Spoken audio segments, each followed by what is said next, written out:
नमस्कार दोस्तों, आज की एक और नई वीडियो में आप लोगों का स्वागत है। तो दोस्तों, आज की वीडियो आप लोगों के लिए बहुत ही ज़्यादा नॉलेजफुल होने वाली है।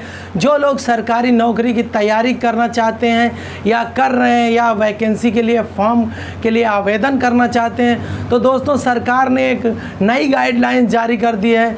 अब जो भी व्यक्ति सरकारी नौकरी में फॉर्म अप्लाई करने की सोच रहा है तो उसको ये फॉर्म ज़रूर फिल करना पड़ेगा, नहीं तो आप सरकारी नौकरी के लिए एलिजिबल नहीं होंगे। तो दोस्तों, ये है form UP triple S C PET. आपको ये फॉर्म बहुत ही ज़्यादा भरना ज़रूरी है और ये एग्ज़ाम पास करना आप लोगों के लिए बहुत ही ज़रूरी है। और ये एग्ज़ाम हर वर्ष होगा, तो इसको बोलते हैं प्राइमरी योग्यता टेस्ट। तो यहाँ पे दोस्तों सरकार के जो गाइडलाइंस है उसमें आप लोगों को फॉर्म भरने से पहले कोई भी वैकेंसी का यहाँ पे आप लोगों को प्रथम योग्यता टेस्ट पास करना बहुत ही ज़्यादा ज़रूरी है। तो आप जब ये टेस्ट पास कर लेंगे तभी आप किसी भी वैकेंसी के लिए फॉर्म भर सकते हैं, नहीं तो आप नहीं भर सकते, कितनी भी आप तैयारी कर लीजिए। तो दोस्तों, आज हम यूपी ट्रिपल एस सी पेट के बारे में सारी जानकारी देंगे A to Z। तो वीडियो में बने रहें दोस्तों, और वीडियो आपको अच्छी लगे तो वीडियो को लाइक और चैनल को सब्सक्राइब जरूर करें। तो दोस्तों चलिए वीडियो को शुरू कर लेते हैं। तो दोस्तों, यहाँ पे आप लोगों को बताया जाएगा कि आपको क्या क्या योग्यता लगेगी और कितने क्या फीस है आप लोगों को और कैसे आप लोगों को आवेदन करना है। तो दोस्तों, यहाँ पे उम्र की जो सीमा रखी गई है, तो यहाँ पे जो एज है, तो एज लिमिट जो रखी गई है दोस्तों, तो यहाँ पे 18 से 40 वर्ष एज रखी गई है। तो दोस्तों, यहाँ पे 18 से 40 वर्ष का कोई भी जो फॉर्म भरना चाहते हैं सरकारी नौकरी के लिए, वो यूपी ट्रिपल एस सी पेट के लिए आवेदन करने के लिए यहाँ पे 18 से 40 वर्ष के अंदर एज होनी चाहिए। यहाँ पे दोस्तों उसके बाद आप लोगों की जो फीस रखी गई है, तो ओबीसी और जनरल के लिए जो फीस रखी गई है दोस्तों, ओबीसी और जनरल के लिए जो दोस्तों फीस रखी गई है वो 185 रुपये फीस है। तो दोस्तों, इस फॉर्म की जो फीस रखी गई है तो वो 185 रुपये है ओबीसी जनरल के लिए। उसके बाद एससी और एसटी के लिए दोस्तों, एससी और एसटी के लिए दोस्तों 95 रुपये फ़ीस है। तो यहाँ पे एससी और एसटी के लिए 95 रुपये फ़ीस है उसकी। और हैंडीकैप लोग, जो विकलांग लोग हैं, जो दोस्त भाई लोग जो विकलांग हैं, उन लोगों के लिए 25 रुपये फ़ीस है। तो यहाँ पे हैंडीकैप के लिए 25 रुपये फ़ीस है दोस्तों।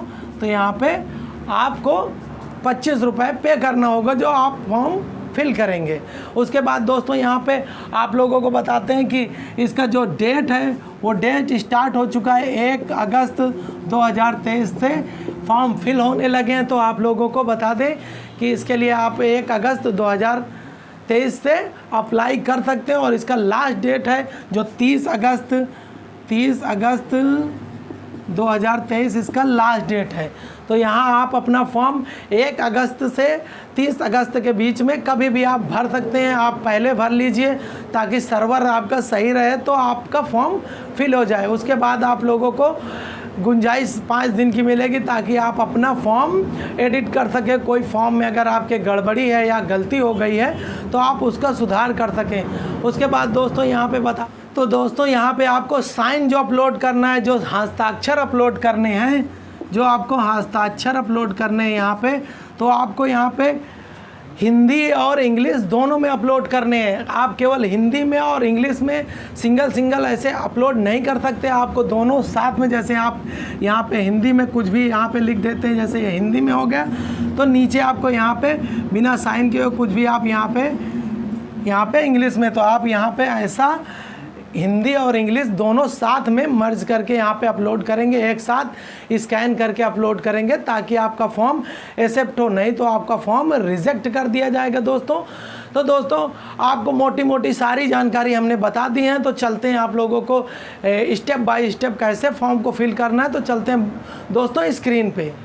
तो दोस्तों, हम आ चुके हैं एसएससी पेट के ऑफिशियल पेज पे। तो यहाँ पे हम कर लेते हैं कैंडिडेट रजिस्ट्रेशन पे क्लिक, और यहाँ आ जाते हैं। नोटिफिकेशन वाले पेज पे।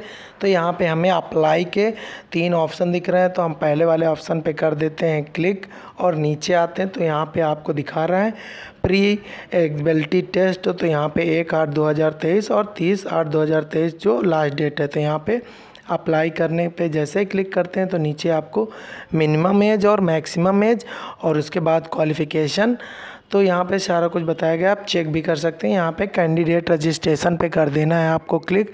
तो जैसे आप क्लिक करेंगे आगे आपको पूछा जाएगा कि आपने पहले कभी एग्ज़ाम दिया है, यस या नो। तो आप नहीं दिया तो नो कर देंगे और यहाँ पे प्रोसीड कर देंगे। आगे आपसे पूछा जा रहा है आपका जो अंक पत्र, प्रमाण पत्र, मार्कशीट, जो जन्म तिथि के आधार पर सारा डेटा आपका जो फॉर्म फिल करें वही फिल करें, मिसमैच ना हो। और आपका जाति, जो आपका जाति हो वही जाति लिखें यहाँ पे और ऐसे पे कर दें क्लिक।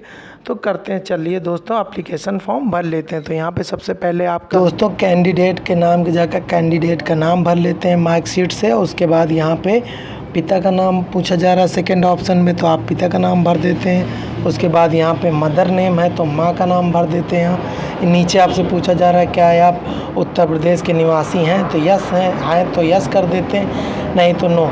आगे चलिए दोस्तों भर लेते हैं। तो यहाँ पे अपना नाम भर लेते हैं। इसके बाद यहाँ पे पिता का नाम भर लेते हैं। तो पिता का नाम आप मार्कशीट से जो है वो यहाँ पे फिल कर लीजिए, सेम टू सेम होना चाहिए, जो मार्कशीट में आपके है वही आप भरें। उसके बाद यहाँ माँ का नाम फिल कर लें और यहाँ पे यूपी से निवासी हैं तो यस कर दीजिए।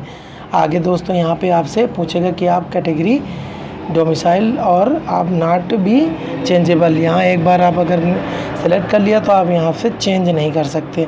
उसके बाद यहाँ से आप पूछा जा रहा है क्या आप डिपेंडेंट फ्रीडम फाइटर हैं, तो यहाँ पे यस हैं तो हैं, अगर नहीं है तो नो। यहाँ पे आप एक्स आर्मी सर्विसमैन पूछा जा रहा है तो नहीं है तो नो कर देते हैं। हैंडीकैप में भी नो कर देते हैं अगर नहीं है तो। और उसके बाद स्किल प्लेयर भी नहीं है तो नो कर देते हैं। यहाँ नीचे आपसे पूछा जा रहा है होम स्टेट आपका गृह राज्य है तो यूपी, तो यहाँ यूपी सेलेक्ट कर लीजिए। उसके बाद यहाँ पे होम डिस्ट्रिक्ट पूछा जा रहा है आपका पर्सनल, तो यहाँ पे आप फतेहपुर है या जो है आपका आजमगढ़ और या जो डिस्ट्रिक्ट है आप यहाँ पे वो सेलेक्ट कर लीजिए। उसके बाद आपकी कैटेगरी पूछी जा रही है, जो आपकी कैटेगरी आप यहाँ पे कैटेगरी सेलेक्ट कर लीजिए। उसके बाद आप अपना जन्म तिथि सेलेक्ट कर लेते हैं यहाँ से दोस्तों। यहाँ पे उसके बाद आपको सेलेक्ट कर लेना है जेंडर, तो जो आप यहाँ पे जो भी है स्त्री पुरुष है तो पुरुष, जो भी है आप यहाँ पे वो सेलेक्ट कर लेते। उसके बाद आपको मोबाइल नंबर फिल कर लेना है। यहाँ पे आपको 10 अंकों का अपना मोबाइल नंबर फिल कर लेना, जो आपका मोबाइल नंबर एक्टिवेट हो, जो नंबर आपका चालू हो वही नंबर यहाँ पे भरें, ताकि आपके मोबाइल नंबर में आपका रजिस्ट्रेशन नंबर जाएगा। आगे आपको एक एक्टिवेट ईमेल आईडी फिल कर देनी है, तो आप यहाँ पे ईमेल आईडी भी फिल कर लीजिए। चलिए दोस्तों हम ईमेल आईडी फिल कर लेते हैं। उसके बाद आपसे पूछा जा रहा है आर यू मैरिड, तो अगर आप शादीशुदा हैं तो यस करेंगे, नहीं हैं तो नो करेंगे। उसके बाद पूछा जा रहा है क्या आपने उत्तर प्रदेश में कभी सेवा प्रदान की है या नौकरी की है, तो यहाँ पे अगर की है तो यहाँ पे आप वो दे देंगे कि हमने किया है, नहीं किया तो आप नेवर कर देंगे। उसके बाद आपसे पूछा जा रहा है यहाँ पे आपको एज में छूट चाहिए, अगर चाहिए तो यस कर देंगे, नहीं चाहिए तो नो कर देंगे। उसके बाद आप यहाँ पे अपना डॉक्यूमेंट सारा डेटा एकेडमिक डिटेल डाल सकते हैं, तो यहाँ पे हम फिल कर लेते हैं, हाई स्कूल बोर्ड का नाम डाल देते हैं। उसके बाद आपको अपना पासिंग ईयर डाल देना है, जिस वर्ष आपने हाई स्कूल पास किया है, तो यहाँ पे हम सेलेक्ट कर लेते हैं। रोल नंबर फिल कर लेते हैं अपना मार्कशीट से देख के, यहाँ पे इंटर कर लेते हैं। उसके आगे आपसे पूछा जा रहा है कि आपका रिज़ल्ट ग्रेड में है या आपका रिज़ल्ट नंबर में है, तो आपका रिज़ल्ट ग्रेड में बना हुआ है तो आप यहाँ पे ग्रेड सेलेक्ट कर लें। नंबर है, अंक पत्र है, तो यहाँ पे आप परसेंटेज सेलेक्ट कर लेते हैं। यहाँ पे आप अपना नंबर डाल देते हैं जितने नंबर आपको प्राप्त हुए, और यहाँ पे आप पूर्णांक डाल देते हैं, टोटल जितना आपका पूर्णांक था। उसके बाद आप यहाँ नीचे इंटरमीडिएट कर रखें तो आप यहाँ पे इंटरमीडिएट भी सेलेक्ट कर लेते हैं। अगर नहीं किया आपने इंटरमीडिएट तो आप केवल हाई स्कूल से भी डाल सकते हैं, जिसने हाई स्कूल की परीक्षा की है आगे। तो दोस्तों यहाँ पे हम जिस व्यक्ति का भर रहे हैं उसका केवल हम हाई स्कूल से ही भर रहे हैं, इंटरमीडिएट का नहीं भर रहे हैं। तो यहाँ पे आप उसको छोड़ भी सकते हैं, अगर पास किया है तो अगर आप भरना चाहें तो उसे भर भी सकते हैं। तो उसके नीचे आप यहाँ पे आ जाते हैं। यहाँ पे आपसे अगर BA BSc BCom अगर आपने बैचलर डिग्री या स्नातक की डिग्री की है तो आप यहाँ पे वो भी डेटा दे सकते हैं। अगर नहीं की है तो आप यहाँ पे उसको खाली छोड़ सकते हैं। उसके बाद आप यहाँ पे कैप्चा फिल कर लेते हैं। कैप्चा में आप फिल करने के बाद चलिए दोस्तों हम फिल कर लेते हैं यहाँ पे कैप्चा और यहाँ पे कर देते हैं सबमिट। सबमिट करने के बाद आपका रजिस्ट्रेशन हो चुका है। यहाँ आपका सारा डेटा शो होगा, तो आप इसे चेक कर लीजिए एक बार सही से। उसके बाद ही आप आगे का प्रोसेस फॉलो करें। तो इसके बाद आप देख सकते हैं यहाँ पे हमारा डेटा फिल हो चुका है। तो हम आगे यहाँ पे फ़ोटो और साइन अपलोड कर लेते हैं दोस्तों। यहाँ पे फ़ोटो जो होनी चाहिए वो 50 KB से 30 KB के अंदर यहाँ पे होनी चाहिए फ़ोटो का साइज़, और साइन का साइज़ होना चाहिए 30 KB के अंदर। तो फ़ोटो आपकी 50 KB होनी चाहिए और साइन आपका 30 KB का होना चाहिए। तो दोस्तों हमने फ़ोटो साइन स्कैन करके रख लिया है अपने डॉक्यूमेंट में। तो हम इसको दोस्तों कर लेते हैं स्कैन। आप देख सकते हैं, अब जैसे हम फ़ोटो स्कैन कर रहे हैं अपलोड कर रहे हैं वैसे ही आप करें। यहाँ से ब्राउज़ कर लेंगे, उसके बाद फ़ोटो सेलेक्ट कर लेंगे और यहाँ से इसको स्क्रॉल करेंगे तो फ़ोटो इस फ्रेम में आ जाएगी। तो आप इसे क्रॉप करके सेव कर सकते हैं। तो फ़ोटो अपलोड हो चुकी है। उसके बाद साइन भी आप इसी तरह अपलोड करें। तो आप देख सकते हैं यहाँ से ब्राउज़ करके यहाँ से साइन सेलेक्ट कर लेते हैं।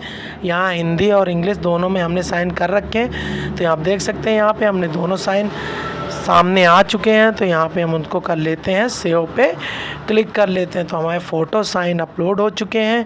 और यहाँ पे आप देख सकते हैं यहाँ पे एक वो दिया गया है, एग्जाम्पल में दिया हुआ है तो कैसे आप करना। तो यहाँ पे और आगे जाके यहाँ पे आप चेक कर सकते हैं कि आपका डेटा सही है या नहीं सही है। तो उसके बाद आपको यहाँ पे अपना डॉक्यूमेंट अपलोड करने हैं, 2 एज प्रूफ, और यहाँ पे आप अपना रेसिडेंस प्रूफ अपलोड कर सकते हैं। तो यहाँ पे आप अपने एज प्रूफ में आप अपनी मार्कशीट अपलोड कर सकते हैं या मार्कशीट का डेटा दे सकते हैं। तो यहाँ पे हम यूपी बोर्ड जो भी है आपका बोर्ड वो आप सिलेक्ट कर लीजिए। उसके बाद अपना जिस तारीख को अपना डॉक्यूमेंट इशू हुआ है वो तारीख यहाँ पे सिलेक्ट कर लेंगे जहाँ इशू डेट लिखा हुआ है। उसके बाद आपको सर्टिफिकेट नंबर में अपना सर्टिफिकेट नंबर डाल देना है। तो दोस्तों हम सारा कुछ यहाँ देख सकते हैं हम फिल कर रहे हैं आप। तो यहाँ पे हमने सर्टिफिकेट नंबर भी फिल कर दिया और अपलोड डेटा पे कर देते हैं यहाँ पे क्लिक। तो जैसे अपलोड डेटा पे क्लिक करेंगे तो हमारा डेटा यहाँ पे अपलोड हो जाएगा। तो हमने अपलोड कर दिया। उसके बाद हम यहाँ पे रेसिडेंस प्रूफ में यहाँ पे आधार कार्ड सेलेक्ट कर लेते हैं। आधार कार्ड के लिए आधार कार्ड नंबर यहाँ पे फिल कर लेते हैं और यहाँ पे दोस्तों डेट सिलेक्ट कर लेते हैं जिस तारीख को हमारा आधार नंबर जारी हुआ है या आधार कार्ड जारी हुआ है। तो दोस्तों हम आधार नंबर डाल देते हैं यहाँ पे और अपलोड डेटा पे कर देते हैं क्लिक। तो आप देख सकते हैं यहाँ पे अपलोड हो चुका है। और कास्ट सर्टिफिकेट भी आप अपलोड कर सकते हैं, अगर है आपके पास तो आप अपलोड करें, नहीं है तो आपको ज़रूरी नहीं है। यहाँ पे वैकल्पिक दिया हुआ है, ऑप्शनल है, आप कर भी सकते हैं और नहीं भी कर सकते हैं। तो यहाँ पे अपलोड हो चुके हैं हमारे निवास का आधार कार्ड का निवास के लिए हमारा आधार अपलोड हो चुका है। नीचे आते हैं दोस्तों, आप देख सकते हैं नीचे आपको लेके चलते हैं यहाँ पे। तो आप आगे जाइए, यहाँ पे आपसे पूछा जा रहा है आपका एड्रेस। तो यहाँ पे आप अपना फादर का नाम केयर ऑफ आप फादर का नाम डाल सकते हैं। यहाँ पे नीचे आप अपना विलेज का नंबर, गांव का नाम, और यहाँ पे अगर आपका होम नंबर है तो होम नंबर भी फिल कर दीजिए। यहाँ पे पोस्ट ऑफिस का नाम डाल दीजिए। नीचे आपको अपनी लोकेलिटी डाल देना है, स्टेट डाल देना है दोस्तों। स्टेट की जगह पे आप अपना राज्य सेलेक्ट कर सकते हैं और अपने डिस्ट्रिक्ट में डिस्ट्रिक्ट सेलेक्ट कर लीजिए और पिन कोड डाल के यहाँ पे ओके कर दीजिए। अगर सेम है तो आप सेम में क्लिक कर दीजिए और यहाँ पे आपको देख सकते हैं सारा डिक्लेरेशन पढ़ लेना है और यहाँ पे कर देना है यस। अगर आप सबमिट करना चाहते हैं। जैसे यस कर देंगे तो आपको प्रीव्यू का ऑप्शन आएगा, आप प्रीव्यू करके देख सकते हैं यहाँ पे। और प्रीव्यू करने के बाद आप यहाँ पे कैप्चा फिल करके यहाँ पे दोबारा से सबमिट करेंगे। तो दोस्तों हम कैप्चा फिल कर लेते हैं यहाँ पे और सबमिट कर देते हैं। तो यहाँ पे एक बार दोबारा से हम चेक कर लेते हैं कहीं कोई चीज़ गलत तो नहीं है। अगर गलत होगा तो यहाँ पे दोबारा से यहाँ पे चेंज कर सकते हैं अभी। तो यहाँ पे दोस्तों चलिए, यहाँ पे सारा डेटा सही है तो चलते हैं दोस्तों, कर लेते हैं सबमिट पे क्लिक और ओके कर देते हैं। तो हमें यहाँ पे 185 रुपीज़ का पेमेंट करने के लिए ऑप्शन आ रहा है। तो यहाँ पे बताया गया है कि आप एक बार पेमेंट करने के बाद दोबारा से अपना जाति कैटेगरी चेंज नहीं कर सकते, तो इसलिए आप यहाँ पे पेमेंट कर सावधानी से करें। तो हम चलिए दोस्तों पेमेंट कर लेते हैं। प्रोसीड फॉर फी डिपोजिशन, तो यहाँ पे कर देते हैं ओके। अब हमें पेमेंट की वेबसाइट में आ चुके हैं। तो यहाँ पे हमको आप credit card, debit card, net banking या यूपीआई से कर सकते हैं। तो दोस्तों यहाँ आप डेबिट कार्ड से करें या आप नेट बैंकिंग से करें, यूपीआई का बहुत सर्वर डाउन रहता है तो पैसा फंस जाता है, इसलिए आप यहाँ पे यूपीआई से मत करें, आप यहाँ पे डेबिट कार्ड से चलिए दोस्तों हम कर लेते हैं। और यहाँ पे आप जैसे ओके करेंगे तो यहाँ कंफर्म करने के लिए आएगा, तो दोबारा से हम कंफर्म कर लेते हैं और यहाँ पे अपना कार्ड नंबर डाल देते हैं। तो हम यहाँ पे अपना कार्ड नंबर इंटर कर लेते हैं। चलिए दोस्तों आप देख लीजिए, बहुत ही आसानी से आप यहाँ पे फॉर्म फिल कर सकते हैं। उसके बाद आप यहाँ पे एक्सपायरी डेट डाल सकते हैं, जो आपके कार्ड में लिखा होगा तो वो आप एक्सपायरी डेट सावधानी से देख के भरिए। तो हम यहाँ पे अपना कार्ड नंबर भर दिए, यहाँ पे एक्सपायरी डेट सेलेक्ट कर लिए हैं। जैसे आप यहाँ पे एक्सपायरी डेट सेलेक्ट कर लेंगे उसके बाद आपको यहाँ पे अपना नाम फिल कर देना है, जो आपका कार्ड में नाम लिखा हुआ है या आपका जिस बैंक में जो आपका नाम है वो नाम सेलेक्ट कर लें और सीसीवी डाल के यहाँ पे कैप्चा फिल कर लें। तो चलिए दोस्तों हम कैप्चा भी फिल कर लेते हैं और पे कर देते हैं, यहाँ पे क्लिक कर लेते हैं। तो पे क्लिक करने के बाद आपके फ़ोन पे जो आपका बैंक में रजिस्टर्ड मोबाइल है उसमें आपके OTP जाएगा। तो यहाँ पे OTP भेज दिया है हमारे बैंक में, तो हम उसको OTP कर देते हैं दोस्तों फिल यहाँ पे।